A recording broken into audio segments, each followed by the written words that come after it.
Mesdames et messieurs, bonsoir ou rebonsoir. Effectivement, nous sommes en direct sur Twitch, nous sommes dimanche soir et cette Madame, émission je n'écrirai sera rien sur également ce... rediffusée d'ici une petite semaine et demie, le vendredi soir. Vous êtes sur Et alors? Et alors, l'émission qu'on adore. Moi, c'est vraiment le générique que je préfère et je suis toujours avec Christophe, dit Pampan. Ça, Christophe? Oui, ça va très bien. Bonsoir, James. Christophe qui, Christophe qui s'est fait déboussoler par un auditeur sur la première partie de ce Twitch ou la semaine dernière pour ceux qui ont écouté l'émission en replay dans notre podcast. Et alors bon, alors du coup, j'ai repris les rênes de l'émission pour cette deuxième partie, pour ce soir. Et je vous propose ce soir tout simplement de revisiter un instant culte et de parler de l'excellent film Good Morning Vietnam. On parlera ensuite du cinéma français. On se posera la question s'il est à la hauteur ou pas, notamment en termes de comédies romantiques qui ont la cote aux États-Unis. Est-on à la hauteur en France? Et on parlera ensuite des Oscars avec la grosse polémique en ce moment autour des Oscars qui a lieu début mars. Attention. Bah écoutez, moi je vous propose de partir directement. Christophe, t'es d'accord? T'es Ah non, prête à non, souffler?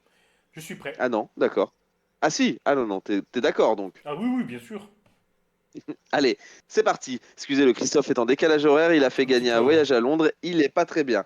Oh là là. Allez, c'est parti, on va parler de l'instant culte. Madame, je n'écrirai rien sur ce film, c'est une merde. J'adore ce petit single, hein. Je dois le dire, hein. Excuse-moi, je t'ai coupé. Ouais.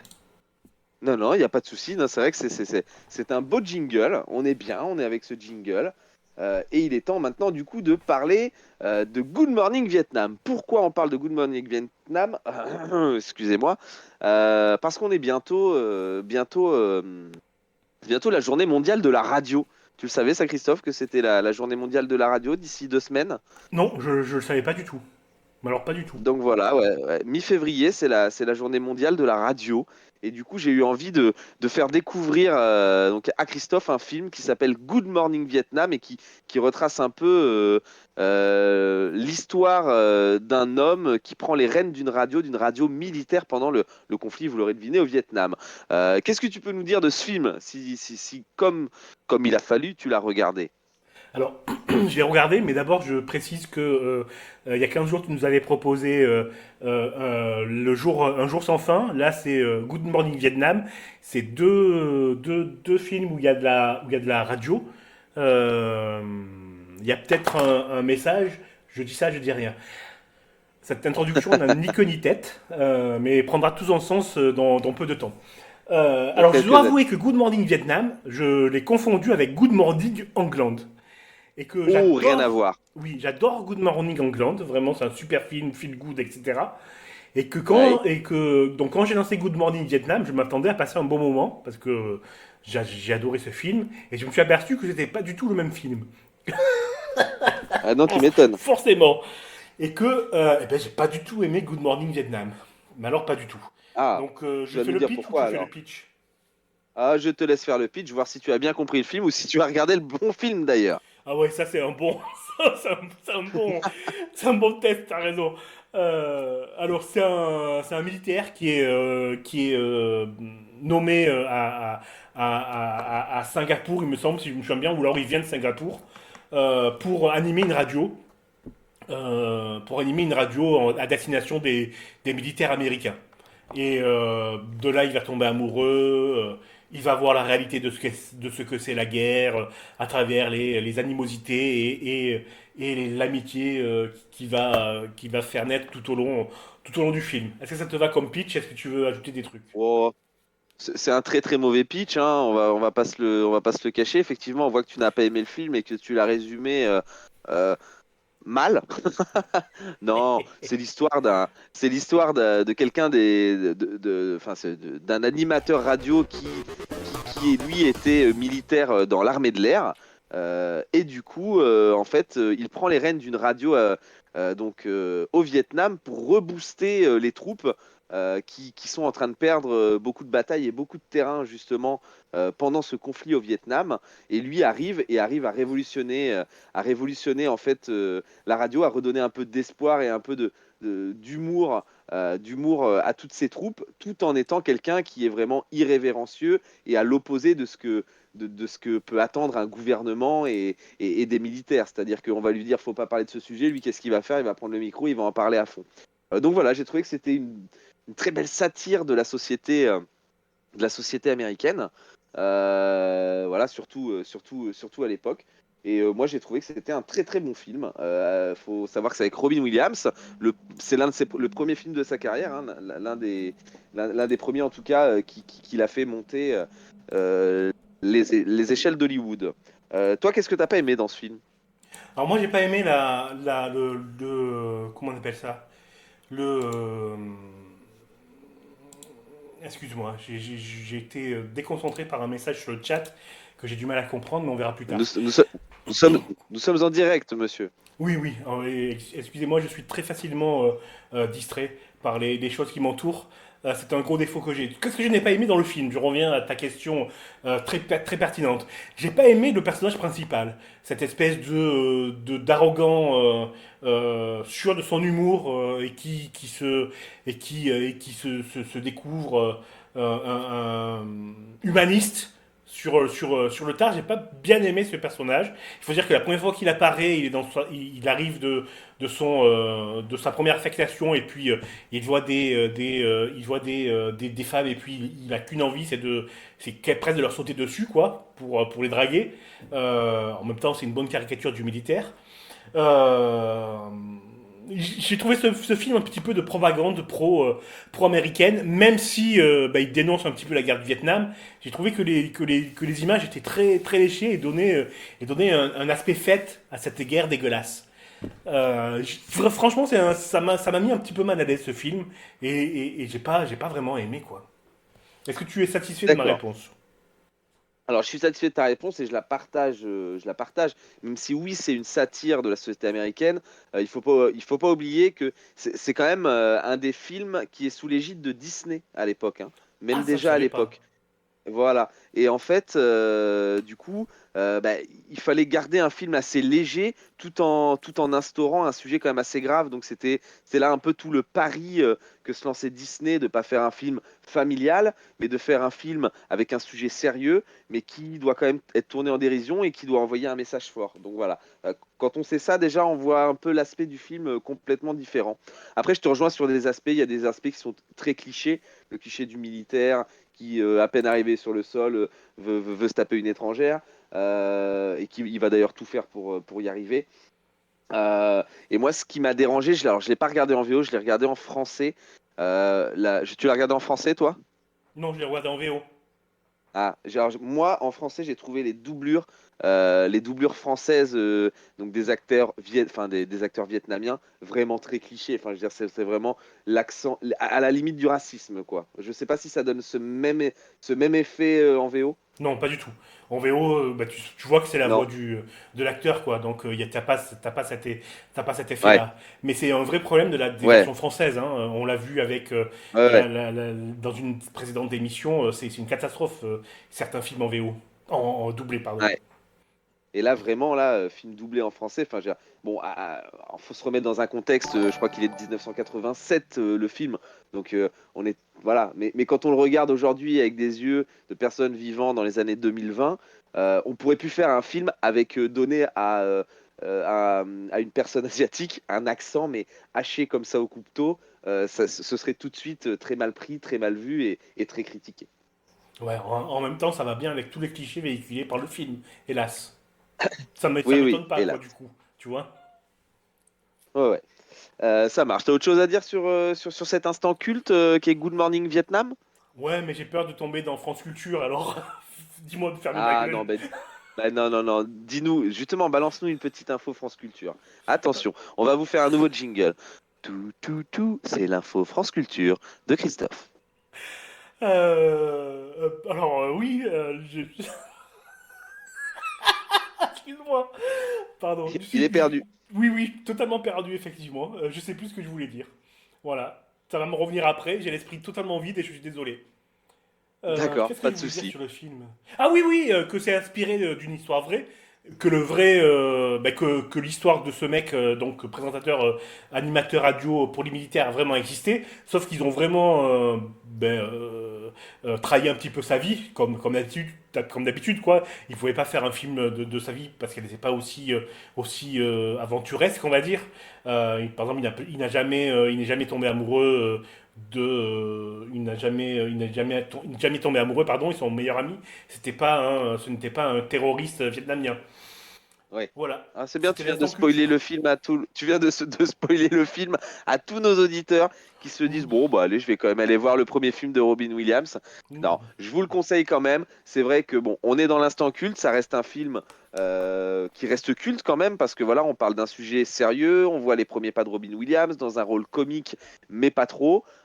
On voit dès les premières images du film, par contre, en mon sens, le monstre de cinéma que ça va devenir.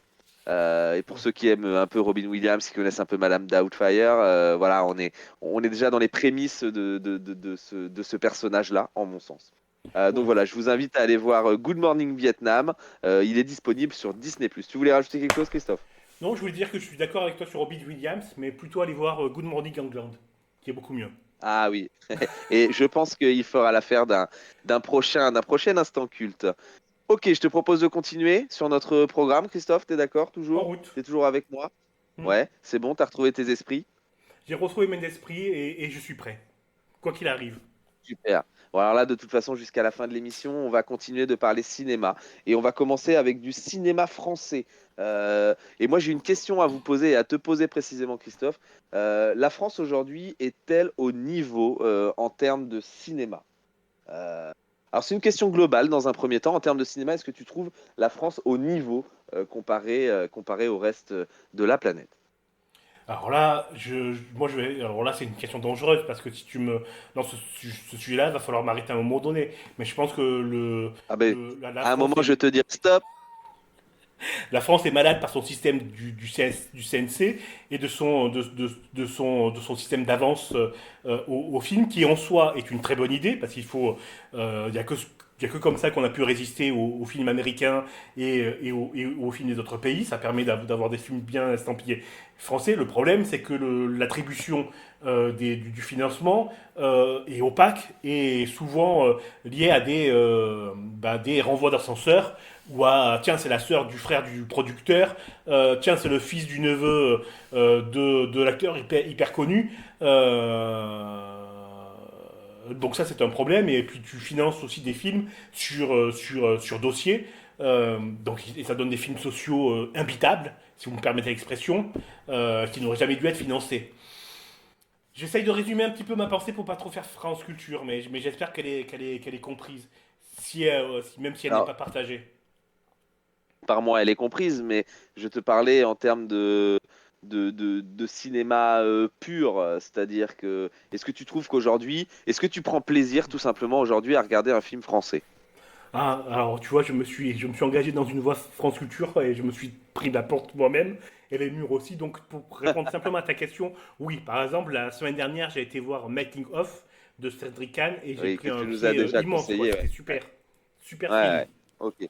Mais en général, parce que bon, il peut y avoir des exceptions, mais en général, moi je vais te donner ma pensée à moi. Moi, c'est vrai que je suis quelqu'un, je ne suis pas du tout friand de films français. Pourquoi? Parce que les films français, c'est énormément de comédie. C'est un genre qui est très souvent le même. De temps en temps, on a des pépites qui sortent avec des drames, des thrillers, et c'est très bien. Mais quand on voit le nombre de comédies qui peuvent sortir au cinéma française, j'ai l'impression en fait de bouffer que ça, que de la comédie. Je sais pas quel est, si tu me suis un peu, Christophe. Je te suis, je ferais même pire, c'est que il y a deux genres que le cinéma produit, c'est les comédies et les films d'auteur, chiants. Et que quand arrive un film un petit peu hors, hors de ces deux comédies, comme par exemple Le règne animal, qui est un film fantastique, même si il avait Mhm. dans son développement des grosses ficelles qu'on voit dans les autres films, tout d'un coup ça devient une anomalie, quoi. Je pense à ça, je pense à Vermine aussi, qui est sorti récemment, l'histoire des araignées Oui. dans une cité. Tout d'un coup, on se dit, oulala, c'est quoi ce film? Ou on peut aussi parler des films de Quentin Dupieux, quoi, qui est considéré un génie parce que justement il sort un petit peu des sentiers battus du Les Sentiers cinéma, battus ouais, du cinéma, du on va cinéma dire, français. Ouais. ouais. C'est ça. Et moi, alors, moi, il faut savoir que. Alors, j'en ai un peu marre des comédies, mais par contre, il faut savoir, bon, j'adore, vous le savez, hein, j'adore tout ce qui va être action, j'adore tout ce qui va être Marvel, DC, j'adore les gros films, les gros blockbusters, mais je suis aussi un grand friand de comédie romantique. Et c'est là où je voulais en venir, de comédie romantique. Donc, vraiment une comédie avec derrière un peu de drame, voilà, un homme et une femme, on sait dès le début qu'ils vont être ensemble à la fin, mais ça nous plaît de voir quelle est l'évolution de leur parcours pour y arriver. Et les comédies romantiques américaines, moi j'en suis friand. Et en France, par contre, je trouve qu'on est nul, mais nul au niveau des comédies romantiques. On sait faire de la comédie, qu'est-ce qu'on a fait au bon Dieu, qu'est-ce qu'on a encore fait au bon Dieu, voilà. On sait faire ce genre de comédie, mais comédie romantique, on est très mauvais. Et je suis par surprise tombé sur un film avec François Civil, un super acteur, hein, déjà ça aide. Mon Inconnu, qui est disponible sur Netflix. Et alors, je suis tombé sous le charme de ce film et j'ai eu l'impression, en toute honnêteté, de regarder une comédie romantique américaine et j'ai pris beaucoup de plaisir. Est-ce que tu l'as vu ce film, Christophe? Alors, je vais avouer que non seulement je n'ai pas vu, mais que je fuis ce genre de film, que ce soit français, italien, américain. Je suis réfractaire à tout ce qui touche à l'amour dans les films et même dans les séries, comme j'en ai pas déjà parlé dans une des premières émissions de Alors. Je fais un gros blocage sur ça. Je trouve qu'il y a une obsession de la culotte dans l'artistique qui, moi, me dégoûte. Alors là, je parle pas de. Non, non, non, non. Là, je parle pas de. Je parle pas d'obsession de la culotte parce que je crois qu'à aucun moment en plus on voit ne serait-ce que le prémisse d'un organe génital masculin ou féminin. Alors Non, non, je non, rectifie, hein. non, Je dis pas l'obsession de la culotte en tant qu'il faut montrer ses fesses. L'obsession de la culotte, pour moi, c'est un terme générique, c'est-à-dire l'amour. Qui va l'amour en tomber amoureux de général. qui, ouais, qui va tomber amoureux de qui, Ok. pourquoi, comment ça va se faire. Moi, ça, j'en ai rien à foutre, moi, de ça dans les séries ou dans les films. D'accord, ça marche. Ok, bah écoute, hein, bah, voilà, il faut bien qu'on ait des avis qui divergent. Voilà, tu ne crois pas en l'amour. Moi, je suis un éternel amoureux de l'amour et un éternel romantique. Et c'est vrai que j'ai pris plaisir de voir un François Civil bon dans ce genre de registre et avec un super casting, dont un acteur qui joue le meilleur ami de François Civil et qui est à la Comédie Française et qui fait mourir de rire du début à la fin du film par toutes ses interventions et les scènes et les situations cocasses dans lesquelles il arrive à mettre l'acteur. Je vous pitch un peu le film pour ceux que ça intéresserait de voir. Donc c'est disponible sur Netflix. Ça s'appelle Mon Inconnu et c'est l'histoire d'un homme, donc François Civil, qui tombe dès son plus jeune âge amoureux d'une jeune fille et en fait ils se marient ensemble et lui devient un écrivain de renom. Et forcément, en ayant accès à la célébrité, bah, petit à petit, il délaisse un peu sa femme. Et finalement, en délaissant sa femme, et ben, un jour va arriver un énorme clash entre les deux. Et le lendemain, François Civil se réveille et il est projeté dans une réalité alternative, une réalité parallèle, où il se réveille. Et dans cette vie-là, il n'est pas du tout un auteur connu et sa femme ne se souvient plus de lui. Sa femme, en revanche, elle est devenue une artiste, une pianiste accomplie et célébrée, enfin, et reconnue, pardon, dans tout le monde. Et ça va être son combat pour faire retrouver la mémoire à cette femme ou en tout cas se faire aimer de nouveau par elle. Voilà. Alors, je t'ai pas donné envie avec ce beau pitch que je t'ai fait là? J'aimerais te dire oui, Mais pas du mais je vais tout. te dire oui pour te faire plaisir. Et je vais édulcorer un petit peu mon propos en disant que la seule comédie, une des dernières comédies romantiques que j'ai vraiment appréciées, c'était, il me semble que ça s'appelait Victoria, c'était avec Virginie Elfira et Baptiste Le Caplin, une avocate qui tombe peut-être peu à peu amoureux de l'homme qu'elle défend et qui squatte chez elle pour une. J'ai oublié pourquoi d'ailleurs, mais j'ai bien aimé le film, mais surtout parce que je suis fan de Virginie Elfira et quoi qu'elle joue, je trouve ça génial. Et en plus, c'est français, bah dis donc. Alors là, on a Ouais. du chemin. Mm. Et même du côté américain, ou non, tu regardes pas ce genre de film-là. Genre, si je te parle de Love Actually, Non, de non, non, non, Valentine's non, Day, non, ces non, choses-là. stop. Ah oui, tu n'aimes pas? Non. Oh, Harry j'adore rencontre ça. Sally, Non, non, c'est pas possible. Après, comme je dis, tu peux pas échapper à l'amour dans les films. Faut toujours qu'ils te mettent une histoire d'amour à la con. Euh, Hélas, dans les Oui, films, parce dans que les regarde, séries, mais il y a 2 semaines, on parlait de justement d'un jour sans fin dans l'instant culte. Un jour sans fin, ça reste une comédie romantique, hein. Qu'est-ce qui règle le problème à la fin? Ça reste l'amour. oui, mais pour moi, c'est pas une comédie romantique justement. Il y a effectivement un élément d'amour, mais ce qui sort pour moi du film, c'est l'élément philosophique, quoi. Qu'est-ce que tu fais de ta vie Ouais, si t'as pas un but? Alors lui, c'est l'amour, mais pour moi, ce sera autre chose. Mais je sors ouais, autre chose du film personnellement. c'est vrai. Je crois que tu nous avais déjà fait cette analyse-là. Ok, super. Bah écoute, est-ce que tu as autre chose à rajouter sur le cinéma français, sa difficulté à sortir des sentiers battus, ou alors ces pépites sorties de nulle part de temps en temps? Non, il faut que Rachida Dati m'appelle et me nomme à la tête du CNC. Et là, on aura de bons films. Eh ben écoute, Rachida Dati, Madame la ministre, on n'attend qu'une chose, c'est votre appel à la nuit du dimanche. N'hésitez pas à revenir vers nous pour nommer Christophe, et n'hésitez pas à me nommer en adjoint avec lui. On aime travailler ensemble et généralement on fait du beau boulot tous les deux. Non, t'es pas d'accord, Ah Christophe? bah, alors là, je te suis à 100%, sans aucune Ah voilà. hésitation. Madame la ministre, on attend votre coup de fil. En attendant, on va faire une petite pause musicale et on va écouter Madame de Morgane.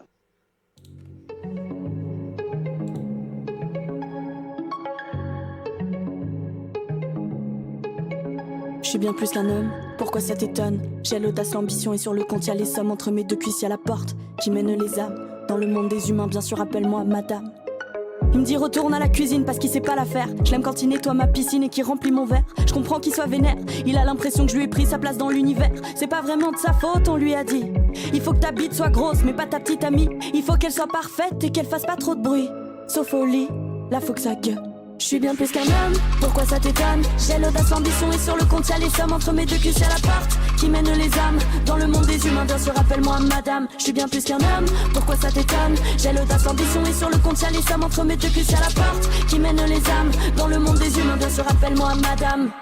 Celui qui pense que je vais laver ses draps et ses assiettes se met le doigt exactement là où il veut que je le mette. C'est pas de ma faute, j'ai jamais voulu porter de collier. La laisse, on a voulu me la mettre, mais je suis devenu le maître. Le confident, l'homme riche, l'enfant prodige. Je suis le mascu et la tepu dans la même pouliche. Entouré d'hommes, si tu savais comme je les aime. Celui qui déverse sa haine ne supporte pas de me voir raide. Je suis plus bonne que ta sœur, plus viril que ton père. Tu m'étonnes que t'es le seul.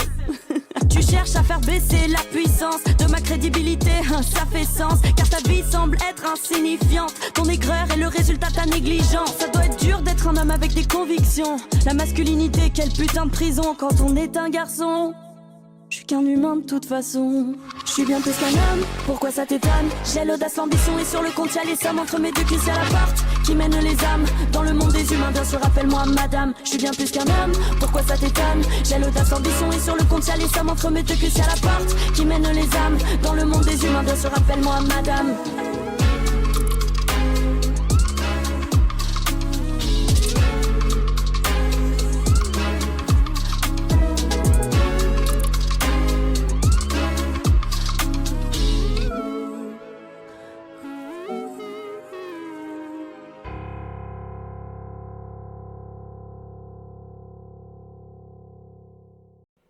Et voilà, fin de l'interlude musical. Nous avons écouté Madame de Morgane. Morgane, une artiste qui cartonne également dans la comédie musicale sur Molière. Tu avais déjà entendu parler de cette artiste, Christophe? Alors non, tu me l'as fait découvrir. Je savais pas du tout qui c'était. Je savais Ouais, pas du tout qu'elle était dans la comédie musicale Molière. Donc cool. voilà. C'est original, je Voilà. trouve. Et alors, c'est vraiment qu'elle, en plus, elle fait. Alors après, voilà, elle chante pas du tout la même chose quand elle chante seule, parce que c'est une artiste très, très urbaine, très rue, très rap, et dans la comédie musicale, forcément un peu moins, hein. Et je trouve que ce soit dans l'un ou l'autre des registres, elle est vraiment très, très forte. Et elle a des textes très puissants, notamment celui que vous venez d'écouter, Madame. Nickel. Ok, super. Bon, bah écoute, je te propose de passer au dernier sujet de ce soir avant En route. de quitter notre live sur Twitch. Hein. Et ben écoute, on va parler des Oscars qui vont avoir lieu très prochainement en février sur le sol américain. On a un petit jingle pour ça? Oui, on a un petit jingle. Tu es prêt? Attention, je le Oh, lance. attention, attention. Allez, jingle à tous. Madame, je n'écrirai rien sur ce film, c'est une merde. Et ben voilà, c'était un beau jingle, je l'adore. Eh ben voilà, jingle bell, jingle bell. D'ailleurs, pourquoi est-ce qu'on appelle ça un jingle? Est-ce que tu as la réponse ou est-ce qu'il faut qu'on se renseigne pour une prochaine émission? Alors, faut s'en renseigner, je sais pas du tout.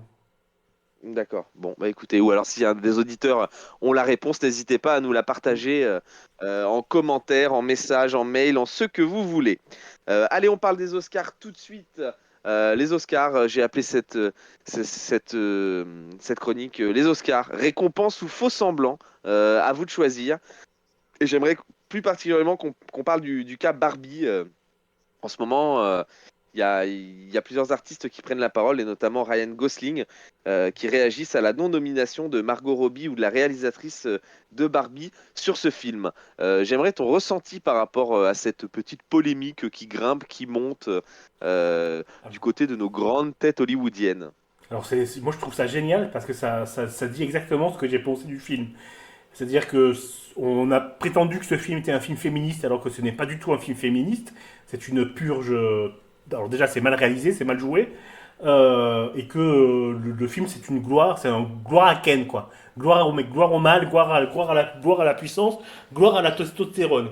Les meufs, c'est des idiotes. D'ailleurs, la preuve, dès qu'elle devient humaine, elle va s'enquérir de l'état de son minou, hein, pour parler sans vulgarité. Donc ce n'est pas un film féministe, c'est mal réalisé, ça peut paraître comme un téléfilm. Donc moi ça me choque pas du tout qu'elle soit pas nommée, ni l'une ni l'autre. Par contre ça me choque que le mec soit nommé, oui. C'était ou les trois ou rien. Et moi je plaide pour qu'il n'y ait rien, aucune récompense pour ce mauvais film et pour ce coup de couteau dans le dos du féminisme. Oui, alors là, je te rejoins totalement. Alors moi, j'ai refusé de regarder le film jusqu'au bout. Pourquoi? Parce que justement, j'ai trouvé ça mais vraiment honteux et je te rejoins vraiment sur tous tes dires. Euh, et là, ce qui arrive aux Oscars, je trouve que justement, c'est un bon retournement de situation en disant, ben voilà, vous avez voulu faire paraître votre film pour quelque chose de féministe, ça ne l'est pas du tout. Nous, désolé, ça nous plaît pas forcément. Après, bon, on peut discuter plus ou moins de la nomination de Ryan Gosling. Mais bon, voilà, après, ils insistent sur ce point. Il faut savoir que Margot Robbie, elle, a réagi hein, en disant qu'elle elle en faisait pas du tout de cas et que elle, ce qui lui suffisait, c'est d'avoir marqué les esprits avec ce film. Alors, pour nous, visiblement, il n'a pas forcément marqué les esprits ou pas en bien, mais bon, il faut savoir que ça a quand même fait un carton interplanétaire. Hein. Ouais, mais ça aussi c'est incompréhensible, hein. Et ce film, et le film auquel il était opposé, Oppenheimer, qui étaient pour moi deux très Ouais. mauvais films pour différentes raisons.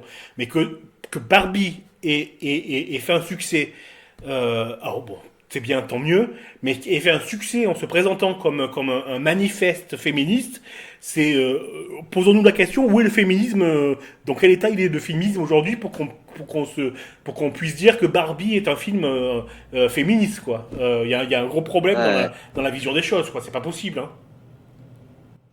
Ah bah oui, non, mais complètement, Ça complètement. me met en colère. Je- Ça s'entend à ma Ouais, voix, ça ça me met se en sent. colère. Ça se sent. Mais après, voilà, après, il y a toujours, tous les ans, il va y avoir des polémiques aux Oscars. Et est-ce que pour toi, c'est une cérémonie qui doit continuer d'exister ou pas? Le problème Et des Oscars, c'est que c'est. on met dans l'eau, les Césars également. Hein. On Ouais. parle de tout ça. Hein. Ben, le problème de ces prix, que ce soit les prix littéraires, les prix cinéma, les prix chansons, c'est que ce ne sont pas des vrais prix, c'est politique. On va récompenser la personne du moment, on va récompenser la personne du moment qui est dans l'air du temps et qui a les bonnes connexions, mais on ne récompense jamais le talent. Pour preuve, là, excusez-moi, je suis un peu perdu, mais pour preuve, qui sont les artistes noirs à avoir remporté, à avoir remporté l'Oscar? Est-ce que Michelle Yeoh, ça a été la première américo-asiatique, comme on peut dire ça, asiatique-américaine? Bon, bref, est-ce Ouais. qu'il y en a eu beaucoup? Americano. Ouais. Oui, voilà, Oui, merci. oui, oui. Oui, Parce qu'il y en a tu eu penses beaucoup qu'aujourd'hui, avant eux, quoi. tu penses qu'aujourd'hui, les Oscars et les Césars, avant de choisir un vrai gagnant, une vraie gagnante, un vrai film gagnant, ils vont d'abord sortir une liste en disant, bah, sur les 10 dernières années, il y a eu tant d'acteurs noirs. Aujourd'hui, tu penses que c'est plus ça, quoi. Oui, oui, oui, bien oui, oui, il y a un changement Voilà. qui est en train de s'opérer. Mais le problème, c'est que c'est encore, ben, je vais dire un peu un truc qui va peut-être hérisser certains de nos auditeurs, mais c'est encore des remises de prix, quelle que soit la matière artistique, mais c'est des remises de prix de blancs pour des blancs, à qui de temps en temps on va donner un petit sucre à des non-blancs. C'est comme ça que je vois les Mm. choses. C'est un peu, là, on part en politique, là, par ma faute, je suis désolé. Ouais, ouais. Oui, bah, de toute façon, tu as raison, hein. De toute façon, toutes ces choses-là, elles sont ultra politisées. Elles sont même des fois incompréhensibles, hein. Moi, je me souviendrai toujours de la cérémonie des Césars où il y avait une grosse affaire sur Roman Polanski et il avait gagné le prix. Je me souviens, c'est Florence Foresti, je crois, qui animait et a arrêté d'animer à ce moment-là, en fait. Oui, oui. Mais ça aussi, ça montre que c'est un milieu de l'ancien monde, quoi. On peut encore reparler de la tribune à Gérard Depardieu, l'ancien monde contre le nouveau. On voit bien que les gens Ouais. qui tiennent le cinéma, ce sont des vieux blancs, pétris, bourrés, bouffis de leurs privilèges et qui ne voient pas le train qui passe et qui va les percuter de pleine vitesse. Et mon Dieu, que ça arrive vite, quoi. Mhm. Et alors pourquoi toutes ces institutions-là continuent de perdurer? Parce que ça reste des institutions prestigieuses, Oui. notamment les Oscars. Enfin, les Oscars, c'est une des plus grosses, enfin, c'est la plus grosse cérémonie, en tout cas, de films. Alors pour moi, il y a deux raisons. Un, c'est encore aux mains des Blancs. Donc encore aux mains des puissants, de ceux qui tiennent ce genre de cérémonie. Et deux, pour le bling-bling, parce que nous, on continue à le regarder, quoi. Ça fait encore des millions de spectateurs au niveau mondial. Il y a des articles en veux-tu, en voilà. Maintenant, il y a une polémique, tout le monde est encore dessus. C'est tout un système qui se mord la queue, quoi. Et d'un système qui pourra évoluer, pourra changer selon toi? Ah bah ça, c'est la question, hein. Moi, je dis oui, avec la nouvelle génération et les nouvelles générations qui arrivent, ça va changer, mais je pense qu'on est Mhm. on est encore bloqué comme ça, encore 10 ans, quoi, 10 20 ans. Ouais, ouais. Mais Bah, bon, de c'est toute mon côté façon. pessimiste, hein. Je vais peut-être. Ah non, mais oui, oui, ce sera peut-être 5-7. Mais Ouais, voilà. bah, de toute façon, hein, on le sait très bien. On le sait très bien, le cinéma, c'est un monde particulier, capricieux, compliqué. Nous, on le voit bien, hein. Et d'ailleurs, si certains acteurs, certains scénaristes, certains réalisateurs tombent, tombent là-dessus, vous êtes les bienvenus dans nos émissions vous êtes invités pour débattre de vos films, de vos œuvres, hein. N'hésitez pas. Mais c'est vrai que on a souvent des refus, hein, de la part des réalisateurs, alors que les écrivains sont toujours enchantés de venir parler de leur œuvre, même si nous ne sommes que très peu connus. Tu es d'accord avec moi, Christophe? Je suis tout à fait d'accord. C'est même, c'est pas souvent des refus, c'est systématique de la part des scénaristes, réalisateurs, acteurs euh, qui euh, qui refusent, oui. Euh, mais je pense aussi que c'est dû à l'image qu'a le cinéma dans le monde. C'est un peu l'aristocratie, quoi. Moi, je fais du cinéma, moi, Hmm, je suis acteur, moi, je suis scénariste. Euh, hmm. T'as raison. voilà, je peux pas dire. Là, tu me tends un piège parce que j'ai envie de raconter certaines choses, mais je peux pas le faire. Ah non, Donc, non, je vais me taire. bien sûr Je que vais non. plutôt vous parler pour relier ça à quelque chose d'ultra connu et de scandaleux. C'est un peu ce qui s'est passé avec Gabriel Matzneff, pardon. C'est-à-dire ce pédophile qui draguait des gamines sous le couvert de je suis un écrivain ultra reconnu, alors qu'il était lu par 10 Pékin à Saint-Germain-des-Prés, et qui a été couvert par toute l'intelligence parisienne de ces faits de ces faits-là. Il a reçu le prix Renaudot grâce à ses amis. Il a été soutenu par ses amis. Je ne vais pas citer de nom, on ne sait jamais. Mais regardez les articles du Monde et de Society et vous verrez. Ou écoutez l'excellent podcast qui a été fait sur Gabriel Matzneff sur Affaires sensibles, qui est paru samedi dernier et qui a tombé d'indignation. Je coupe ma phrase là, j'ai pas envie d'en parler plus, ça me déprime.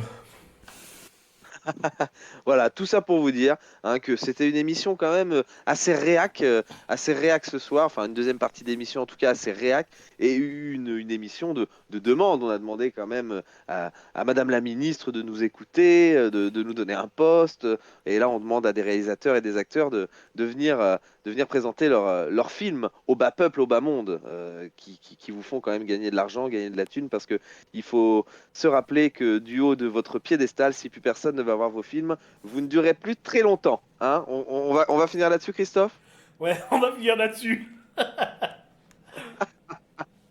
Allez, c'était super. Bah, écoutez, le live de Twitch va se finir et l'émission est alors du vendredi soir également, car ce sera la même qui sera retransmise d'ici 2 semaines pour les retardataires et les absents de Twitch. Un dernier mot, Christophe, pour dire au revoir à tout le monde? Oui, c'était super de le faire pour la première fois en direct. Et j'ai bien envie de recommencer. Merci beaucoup, James. Ouais, franchement, c'était la première fois en direct. C'était super, un peu stressant pour nous, mais bon, je pense qu'on s'en est pas trop mal sorti. On verra, on réécoutera, on analysera, on verra les différents commentaires. Et puis voilà, ouais, carrément chaud pour retenter l'expérience avec encore plus de choses à dire et plus d'auditeurs, plus de sujets, plus de rigolades. Hein, on est d'accord? Toujours plus, toujours À plus. fond. On est dans le toujours plus, nous. Toujours plus.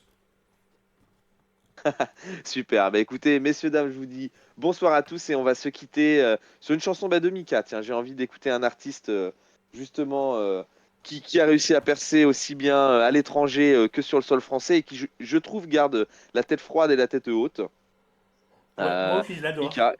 Ouais, alors qu'est-ce que tu as envie d'écouter de lui? Le premier single de son dernier album qui est tout en français, C'est la vie. C'est la vie. Allez, eh ben messieurs, dames, on vous dit à très bientôt, à très vite dans l'émission Et alors sur Twitch ou en podcast sur tous les serveurs. Et on se quitte sur Mika. C'est la vie. Ciao, bye bye. Salut Christophe. Salut. C'est la vie, la vie, dum dum. C'est la vie, dum dum. C'est la vie, dum dum. C'est la vie. C'est quoi le beau, c'est quoi le laid, c'est quoi le faux, c'est quoi le vrai? Qu'est-ce que tout ça vient faire ici? C'est quoi la mort, les vies d'avant? C'est quoi la pluie, quoi le beau temps? C'est quoi qui arrive droit devant? C'est quoi ces rides sur mon visage? Pourquoi elles viennent cafeter mon âge? Même si vieillir est un naufrage. C'est quoi ces fleurs et son amour? Mes frères et sœurs et leur cœur lourd, placard fermé à double tour. Parce que c'est ça la vie, parce que c'est ça. Parce que c'est ça la vie, parce que c'est ça. Parce que c'est ça la vie, parce que c'est ça. Parce que c'est ça la vie. C'est la vie, dum dum. C'est la vie, dum dum. C'est la vie, dum dum. C'est la vie. Toutes ces couleurs et ces parfums, ces roses damas et son jasmin, c'est comme son Liban qui s'efface. On croyait qu'elle voyait trop grand, qu'elle dessinait comme un enfant. Pourtant c'est elle qui voyait loin. C'est ça la vie, et c'est ça l'amour. Que ta tête fleurisse, fleurisse toujours. C'est ça la vie, et c'est ça la mort. Que ta tête fleurisse, fleurisse encore. Parce que c'est ça la vie, parce que c'est ça. Parce que c'est ça la vie, parce que c'est ça. Parce que c'est ça la vie, parce que c'est ça. Parce que c'est ça la vie. C'est la vie, dum dum. C'est la vie, dum dum. C'est la vie, dum dum. C'est la vie. Alors la vie, regarde-moi, car je n'aurai plus peur de toi. Avec des fleurs, même en silence, elle me le dit, elle me le dit. Alors la vie, regarde-moi, car je n'aurai plus peur de toi. Avec des fleurs, même en silence, elle me le dit, elle me dit. Parce que c'est ça la vie, parce que c'est ça. Parce que c'est ça la vie, parce que c'est ça.